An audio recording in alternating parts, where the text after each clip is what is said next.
Assalamualaikum warahmatullahi wabarakatuh. Good morning class. How are you today?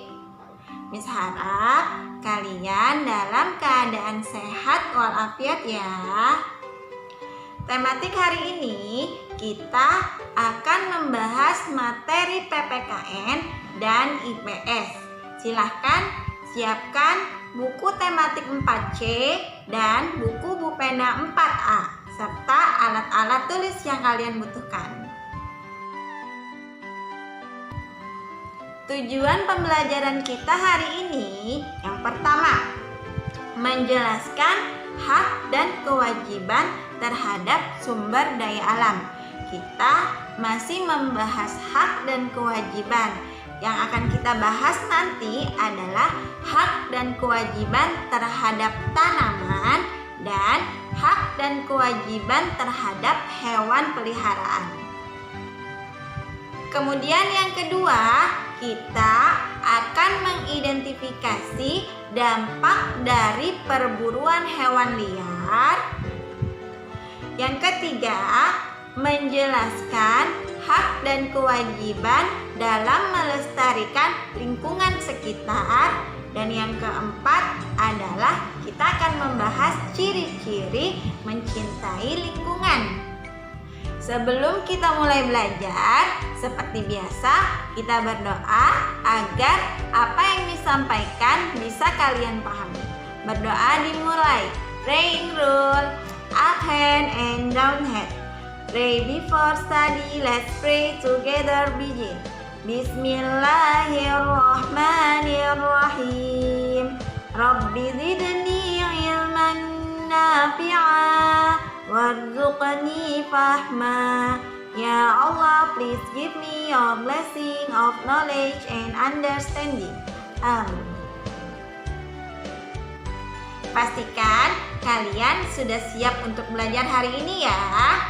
Simak videonya sampai selesai. Pembelajaran kita yang pertama adalah menjelaskan hak dan kewajiban kita terhadap sumber daya alam. Silakan buka buku tematik 4C halaman 9. Masyarakat di dataran rendah pada umumnya bekerja sebagai petani. Salah satu tanaman yang dihasilkan oleh petani adalah padi. Petani bekerja keras agar padi yang dihasilkan memiliki kualitas yang baik. Jika kalian sudah menyimak materi pembelajaran tematik dari Miss sebelumnya, yaitu materi IPS, di sana Miss sudah menjelaskan tahapan dari padi ditanam sampai padi dapat dikonsumsi oleh kita. Lalu bagaimana sikap kita terhadap jerih payah petani tersebut? Silahkan buka tematik 4C halaman 10.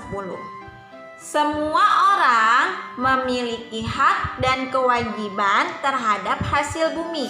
Miss ulang kembali ya. Hak itu apa dan kewajiban itu apa? Hak adalah segala sesuatu yang kita dapat. Sedangkan kewajiban adalah sesuatu yang harus kita lakukan sebelum atau sesudah mendapatkan hak. Apa saja hak dan kewajiban kita terhadap sumber daya alam seperti padi? Simak cerita tentang keluarga Lani berikut. Lani dan keluarganya selalu makan bersama. Pada saat mengambil makanan, adik Lani selalu menginginkan nasi yang banyak. Namun, ia belum bisa mengira-ngira banyak makanan yang mampu ia habiskan. Sehingga makanannya sering tidak habis. Ibu selalu mengingatkan adik Lani agar mengambil makanan secukupnya. Jika kurang, ia bisa mengambil lagi. Akan tetapi, adik Lani tetap saja mengambil makanan dalam jumlah banyak. Ia berjanji akan menghabiskannya. Dari cerita tadi, hak kita terhadap nasi adalah dapat mengkonsumsi nasi untuk memenuhi kebutuhan tubuh kita. Sedangkan kewajiban kita adalah mengambil nasi secukupnya agar tidak tersisa dan terbuang. Di luar sana masih banyak saudara-saudara kita yang bahkan untuk membeli beras untuk dimasak itu tidak bisa. Bahkan ada yang sampai memungut nasi yang tidak habis dimakan yang sudah dibuang ke tempat sampah untuk dimakan kembali. Jadi, selagi kita masih bisa mengkonsumsi nasi, jangan disia-siakan sampai terbuang ya. Begitulah sikap kita untuk menghargai jerih payah petani dan menghargai bunda yang sudah memasakkan makanan, serta kita pun menghargai ayah yang sudah bekerja untuk menghasilkan uang agar kita bisa makan. Sekarang buka tematik 4C halaman 22. Sekarang kita akan membahas bagaimana cara merawat tanaman yang baik. Selain padi, tumbuhan di sekitar kita memberikan banyak manfaat bagi kehidupan. Salah satu manfaat tumbuhan adalah menghasilkan udara segar yang dapat kita hirup. Oleh karena itu, tumbuhan harus dirawat dengan baik. Pada tugas wawancara minggu lalu, kalian sudah mewawancarai bunda dan ayah mengenai bagaimana cara merawat tanaman dan bagaimana cara merawat hewan peliharaan. Nah, kewajiban kita terhadap tanaman adalah merawatnya. Kalian pasti sudah tahu ya. Dengan cara apa? Yang pertama, itu menyiram tanaman dengan rutin. Dan kedua, memberi pupuk secara berkala. Dan yang ketiga, membasmi hama atau hewan pengganggu tanaman. Apa yang terjadi jika kita tidak melaksanakan kewajiban seperti kita lupa menyiram tanaman? Ada yang tahu? Ya, tanaman akan layu, bahkan tanaman tersebut akan mati. Lalu, kalau tanaman mati, hak kita bagaimana? Kita tidak akan mendapatkan udara segar yang dihasilkan oleh tanaman tersebut. Ya. Lalu, apa kewajiban kita terhadap hewan peliharaan? Yang pertama adalah memberi makan dan minuman. Yang kedua adalah membersihkan kandangnya secara teratur. Apa yang terjadi jika kewajiban kita tidak dilaksanakan? Misalkan, 1. Jika hewan peliharaan tidak diberi makan atau minum, hewan akan mati kelaparan dan kehausan. Lalu, jika kandangnya tidak kita bersihkan, hewan tersebut bisa terkena penyakit dan menimbulkan bau yang tidak sedap di lingkungan sekitar rumah kita. Jadi, jika kita ingin mendapatkan hak kita, kita pun harus melaksanakan kewajiban kita. Itu yang dinamakan melaksanakan hak dan kewajiban secara seimbang. Bisa dipahami ya?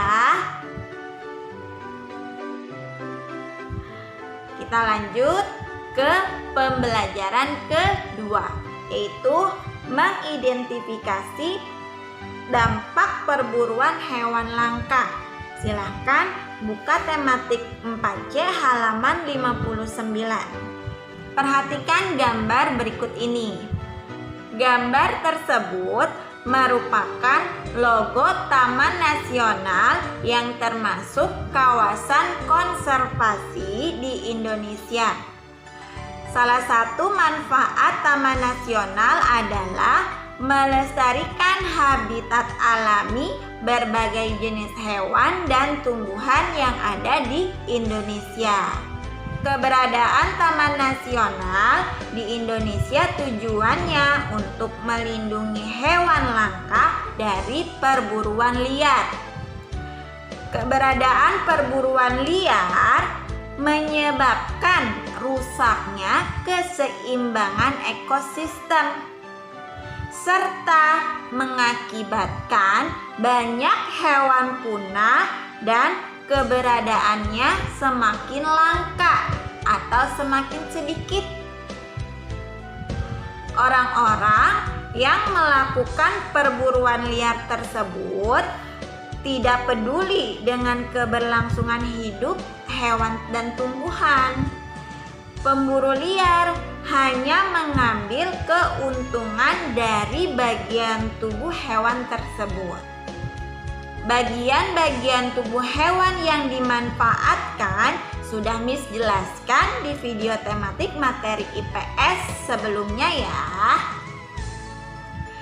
Sekarang bukalah halaman 60. Di sini ada teks yang berjudul Gajah Sumatera Semakin Langka. Yuk kita cari informasi dari teks berikut. Gajah merupakan salah satu hewan yang dilindungi di Indonesia, terutama jenis gajah Sumatera yang berperan membantu proses regenerasi hutan alam. Taman Nasional Waikambas menjadi salah satu tempat perlindungan gajah Sumatera di Lampung. Populasi gajah Sumatera di Taman Nasional Waikambas semakin menurun dan terancam punah. Hal ini disebabkan oleh beberapa hal, antara lain perburuan liar dan pembalakan hutan yang semakin mempersempit luas habitat gajah Sumatera. Pemburu liar mengambil gading gajah Sumatera untuk dijual. Gading gajah tersebut dimanfaatkan untuk kerajinan tangan. Akan tetapi, perilaku tersebut kurang bertanggung jawab. Untuk melindungi gajah Sumatera, salah satunya dengan cara mempertegas hukum yang diberikan kepada para pemburu liar. Selain itu, kita juga dapat membantu pemerintah dengan cara menaati peraturan yang sudah dibuat. Dari teks tadi, informasi yang kita dapat. Yang pertama, Taman Nasional Waikambas merupakan salah satu tempat perlindungan gajah Sumatera yang ada di Lampung. Yang kedua, populasi gajah Sumatera di Taman Nasional Waikambas semakin menurun dan terancam punah akibat perburuan liar dan pembalakan hutan. Lalu, informasi yang ketiga adalah pemburu liar mengambil gading gajah Sumatera untuk dijual. Banyak sekali ya berita yang memberitakan kawanan gajah masuk ke lingkungan penduduk dan merusak rumah penduduk. Kenapa bisa terjadi seperti itu? Itu akibat dari sifat manusia yang merusak hutan. Pembakaran hutan, penebangan pohon di hutan. Hutan bagi hewan-hewan yang tinggal di sana adalah rumah, tempat tinggal atau tempat mencari makanan. Itu sebabnya mengapa sering terjadi hewan liar dari hutan masuk ke lingkungan penduduk dan merusak rumah, bahkan sampai menyerang penduduk karena mereka merasa marah tempat tinggalnya diganggu. Lalu, apa yang dapat kita lakukan untuk menjaga kelestarian hewan langka?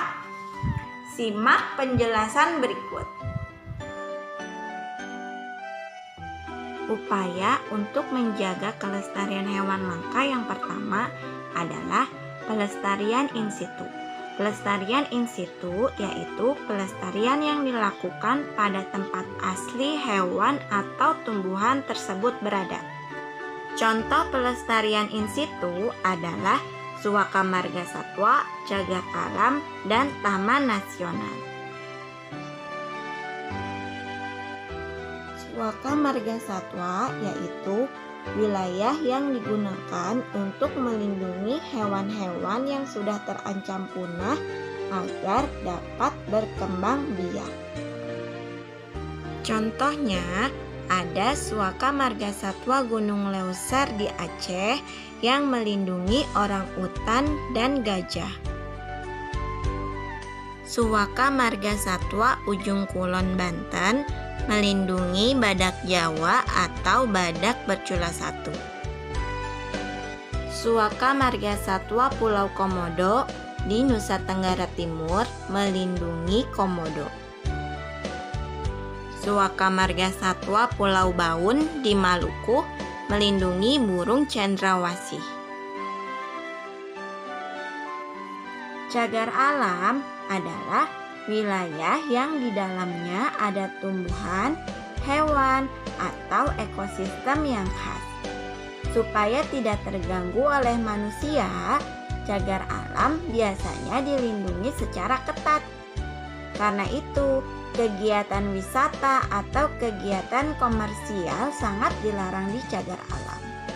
Contoh cagar alam yang ada di Indonesia adalah Cagar Alam Krakatau yang ada di Lampung. Taman Nasional mirip dengan cagar alam. Di dalam kawasan ini ada tumbuhan, hewan, atau ekosistem yang khas. Bedanya, Taman Nasional masih boleh dikunjungi untuk tujuan penelitian, pendidikan, rekreasi, dan pariwisata. Kemudian, upaya untuk menjaga kelestarian hewan langka yang kedua yaitu pelestarian ex situ.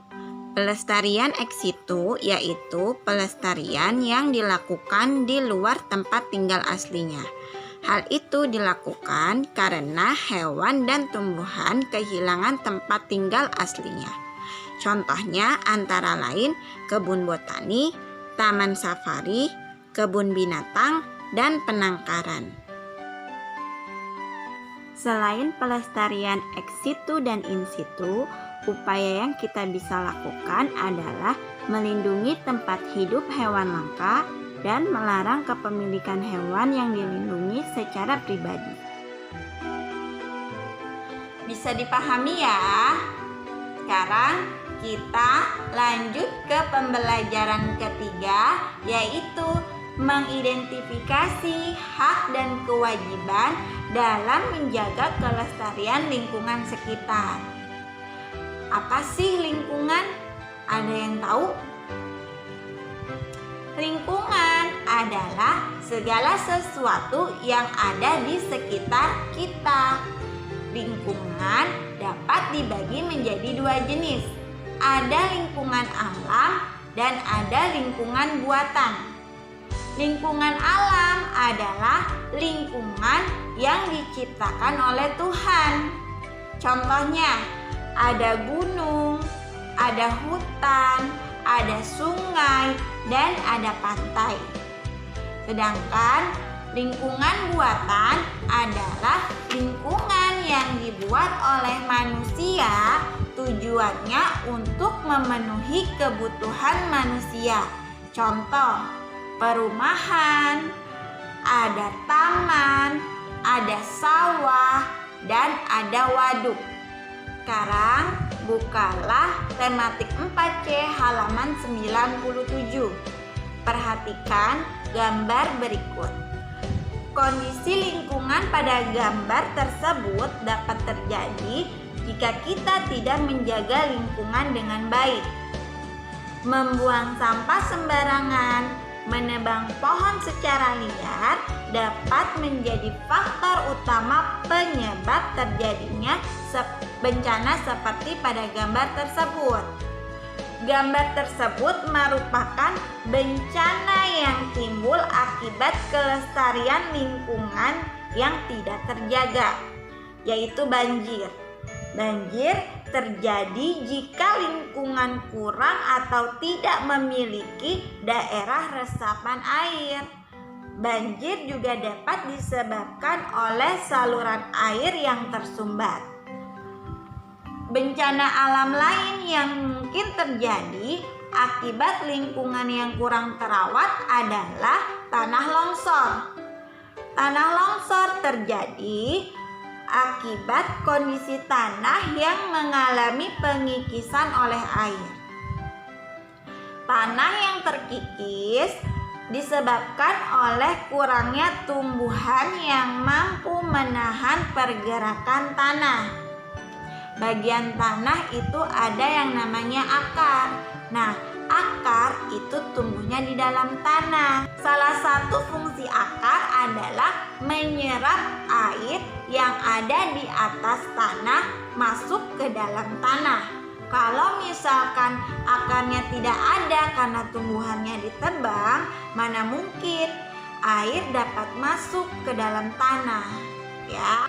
Berbagai bencana dapat muncul karena ulah manusia. Oleh karena itu, manusia berkewajiban untuk menjaga lingkungan agar terhindar dari bencana yang dapat mengancam keselamatan kita. Ya, kita mempunyai kewajiban untuk menjaga lingkungan sekitar kita agar terhindar dari bencana-bencana alam yang merugikan kita, ya. Sekarang kita lanjut ke pembelajaran keempat, ya, yaitu menjelaskan ciri-ciri mencintai lingkungan. Silahkan buka tematik 4C kalian halaman 103. Perhatikan ya. Tuhan menciptakan sumber daya alam yang ada di bumi, salah satunya untuk memenuhi kebutuhan hidup manusia. Kita dapat memanfaatkan berbagai sumber daya alam yang tersedia. Akan tetapi, kita harus menggunakannya dengan bijak. Artinya, kita gunakan secukupnya dan kita jaga kelestariannya. Salah satunya dengan melakukan penghijauan di lingkungan sekitar. Memanfaatkan berbagai sumber daya alam merupakan hak kita. Sementara itu, menjaga kelestariannya merupakan kewajiban kita. Manusia berkewajiban melestarikan sumber daya alam tersebut agar tidak cepat habis. Melestarikan sumber daya alam merupakan wujud mencintai lingkungan. Perhatikan gambar berikut ya. Gambar A dan gambar B. Gambar A di sini ada seorang laki-laki sedang menanam sebuah pohon atau menanam tumbuhan. Sedangkan di gambar B di sini ada alat berat yang fungsinya untuk merapikan pohon-pohon yang sudah ditebang. Apa perbedaan kedua gambar tersebut? Manakah yang menunjukkan perilaku cinta lingkungan? Yang mana? Ya, jelas yang A. Gambar A merupakan contoh sikap mencintai lingkungan karena dia peduli terhadap lingkungannya dengan menanam pohon atau menanam tanaman. Sedangkan gambar yang B adalah contoh sikap tidak peduli atau tidak cinta terhadap lingkungan. Karena pada gambar tersebut ada gambar mobil-mobil yang sedang merapikan pohon-pohon yang sudah ditebang. Penebangan pohon ini dapat merusak hutan dan merusak habitat hewan-hewan yang tinggal di hutan. Mengapa kita harus mencintai lingkungan? Apa sih manfaat yang kita peroleh dengan memiliki sikap cinta lingkungan? Simak penjelasan berikut ya. Lingkungan yang merupakan tempat tinggal semua makhluk hidup yang ada di muka bumi, termasuk manusia, hewan, dan tumbuhan harus kita jaga kelestariannya. Lingkungan sangat penting bagi kelangsungan hidup bagi makhluk hidup, karena apabila lingkungan tidak ada, maka manusia, hewan, dan tumbuhan tidak dapat bertahan hidup.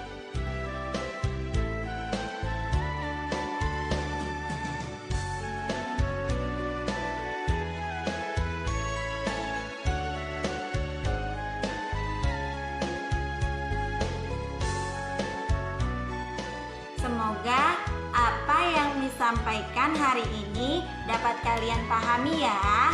Sekarang silahkan kerjakan tugasnya. Sebelum kita mengakhiri pembelajaran hari ini, kita ucapkan hamdalah bersama-sama. Alhamdulillahirabbil alamin. Kurang lebihnya Miss mohon maaf. Wassalamualaikum warahmatullahi wabarakatuh.